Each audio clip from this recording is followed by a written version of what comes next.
ಆಗಲಿ ಮತ್ತು ಹೆಸರನ್ನ ಸ್ವಸಹಾಯಕ ಕೇಂದ್ರ ಅಂತೇಳಿ ಸರ್ಕಾರದಿಂದ ಅನುದಾನಗಳೇನು ಬಿಡುಗಡೆ ಆಗ್ತವೋ ಅದನ್ನು ದುರ್ಬಳಕೆ ಮಾಡ್ತಾ ಇರೋದು. ಯಾವ ರೀತಿಯಲ್ಲಿ ಅಂತ ಹೇಳಿದ್ರೆ ನಕಲಿ ಆಧಾರ್ ಕಾರ್ಡ್ನ ಬಳಕೆ ಮಾಡ್ಕೊಳ್ಳುವಂಥದ್ದು ಮತ್ತು ಸತ್ತಿರುವಂಥವ್ರನ್ನೂ ಸಹ ಆಧಾರ್ ಕಾರ್ಡ್ಗಳನ್ನ ದುರ್ಬಳಕೆ ಮಾಡಿಕೊಂಡು ಫಲಾನುಭವಿಗಳು ಗೊತ್ತಿಲ್ಲದೇ ಅವರ ಹೆಸರಿನಲ್ಲಿ ಹಣ ಬಿಡುಗಡೆ ಆಗಿರುವಂಥದ್ದು ಒಂದಷ್ಟು ಪ್ರಕರಣಗಳು ಗಂಭೀರವಾಗಿ ಪತ್ರಿಕೆಯಲ್ಲಿ ಮತ್ತು ಈಗಷ್ಟೇ TV9 ಮಾಧ್ಯಮದಲ್ಲೂ ಸಹ ಅದು ಬಂದಿತ್ತು. ಈ ವಿಚಾರವಾಗಿ ಏನಂದರೆ ಸರ್ಕಾರದ ಅನುದಾನದ ಅಡಿಯಲ್ಲಿ ಏನೆಲ್ಲ ಬಿಡುಗಡೆ ಆಗಬೇಕು, ಒಂದಷ್ಟು ಮಾರ್ಗಸೂಚಿ ಮತ್ತು ಮಾನದಂಡಗಳ ಅನುಸಾರದ ಅಡಿಯಲ್ಲಿ ಬಿಡುಗಡೆ ಆಗಬೇಕು. ಆದರೆ ಇದು ಉಸ್ತುವಾರಿ ಯಾವ ಥರ ಇರುತ್ತೆ ಅಂತಂದರೆ ಒಂದು ನೇಮಕ ಮಾಡಿರ್ತಾರೆ, ಒಂದು ಮೇಲುಸ್ತುವಾರಿಗಳು ಮತ್ತು ಸಂಬಂಧಪಟ್ಟ ಅಧಿಕಾರಿಗಳು ನಾವು ಬಿಡುಗಡೆ ಮಾಡ್ತಿರುವಂಥ ಹಣ ಸರಿಯಾದ ರೀತಿಯಲ್ಲಿ ಫಲಾನುಭವಿಗಳು ತಲುಪ್ತಿದೆಯಾ ಮತ್ತು ಅದರ ಉಪಯೋಗವನ್ನು ಫಲಾನುಭವಿಗಳು ಪಡ್ಕೊಳ್ತಿದ್ದಾರಾ ಅನ್ನೋಂಥದ್ದು ಮೇಲುಸ್ತುವಾರಿಗಳಿಗೂ ಮತ್ತು ಅಧಿಕಾರಿಗಳಿಗೂ ಸೇರಿರುವಂಥದ್ದು. ಇಲ್ಲಿ ಬಂತಾ ಇರುವಂಥದ್ದು ಈ ಆಧಾರಗಳು ನೋಡ್ತು ಅಂತಂದರೆ ಅಧಿಕಾರಿಗಳಿಗೆ ಗೊತ್ತಿಲ್ಲದೇನೋ ಇಲ್ಲ ಗೊತ್ತಿತ್ತು ಅನ್ನೋ ಒಂದು ರೀತಿಯಲ್ಲಿ ಆ ಕರ್ತವ್ಯ ಲೋಪ ಮತ್ತು ಭ್ರಷ್ಟಾಚಾರ ಎಸಗಿರುವಂಥದ್ದು ನೇರವಾಗಿ ಕಾಣ್ತಾ ಇದೆ. ಅದಕ್ಕೆ ಸಂಬಂಧಪಟ್ಟದ್ದು ದಾಖಲೆಗಳನ್ನು ಸಹ ನಾನು ಇಲ್ಲಿ ಹಾಕಿದ್ದೀನಿ. ಇಷ್ಟು ವಿಚಾರ ಆಗಿದೆ. ದಯಮಾಡಿ ನಾವು ಕೇಳ್ಕೊಳ್ಳುವಂಥದ್ದು ಇದನ್ನ ತನಿಖಾ ತಂಡ ರಚನೆ ಆಗಬೇಕು. ಅಲ್ಲಿ ಆಗ್ತಾ ಇರೋ ಕೇಳ್ಬಂದಿರುವಂಥ ಆರೋಪ ಏನಿದೆ ಅದು ತನಿಖೆ ಆಗಲಿ. ತನಿಖೆ ಏನಾದ್ರು ಸಾಬೀತಾದ ಸಂದರ್ಭದಲ್ಲಿ ಅವರ ಆಸ್ತಿಯನ್ನು ಸಹ ಸಂಬಂಧಪಟ್ಟ ಅಧಿಕಾರಿಗಳ ಆಸ್ತಿಯನ್ನು ಸಹ ತನಿಖೆ ಒಳಪಡಿಸಿ ಸಾಬೀತಾದ ತಕ್ಷಣ ಅವ್ರನ್ನ ಏನು ಆಸ್ತಿ ಇದೆ ಅದನ್ನು ಮುಟ್ಕೊಳ್ಳಾಕಬೇಕು. ಸರ್ಕಾರ ಕಾನೂನು ಯಾವ ರೀತಿಯಲ್ಲಿ ಮುಟ್ಕೊಳ್ಳಾಕಬೇಕು ಅದನ್ನು ಮನವಿಯಾಗಿದೆ. ಇದನ್ನು ದಯಮಾಡಿ ನಾನು ಹೇಳ್ಬಿಡ್ತೀನಿ ಓದಿ.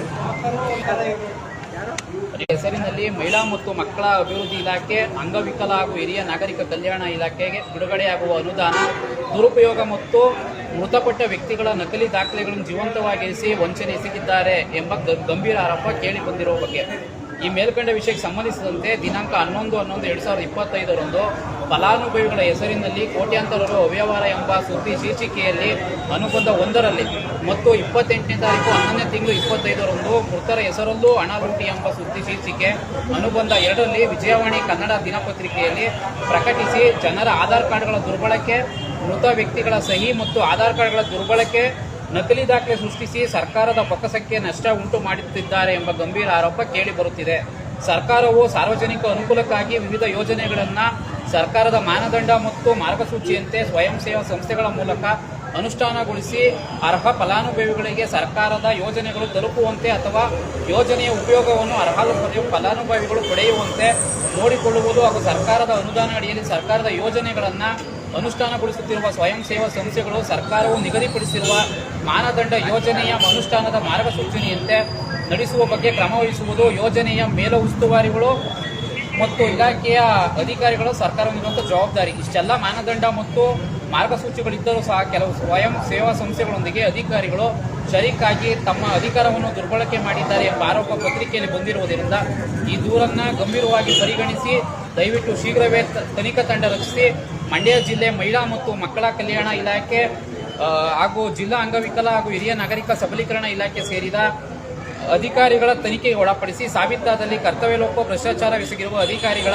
ವಿರುದ್ಧ ಕಾನೂನುಬದ್ಧ ಸೂಕ್ತ ಕ್ರಮ ಕೈಗೊಳ್ಳಬೇಕು ಮತ್ತು ಅವರ ಆದಾಯದ ಇಲ್ಲೇನ ತನಿಖೆಗೆ ಒಳಪಡಿಸಿ ಆದಾಯಕ್ಕಿಂತ ಅಧಿಕ ಆಸ್ತಿ ಹೊಂದಿದ್ದಲ್ಲಿ ಆಸ್ತಿಯನ್ನು ಕಾನೂನು ನಿಯಮಾನುಸಾರ ಸರ್ಕಾರ ಮುಟ್ಗೋಲು ಹಾಕೊಳ್ಳಬೇಕು ಅಂತೇಳಿ ಮನವಿ ಇದೆ.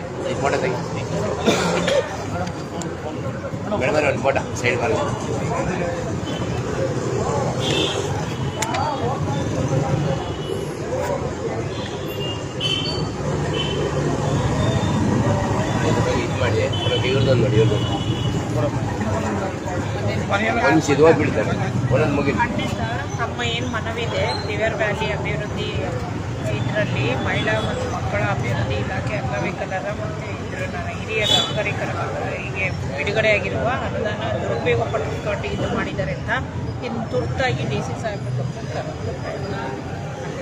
ಆದಷ್ಟು ಬೇಗ ಇವತ್ತೇ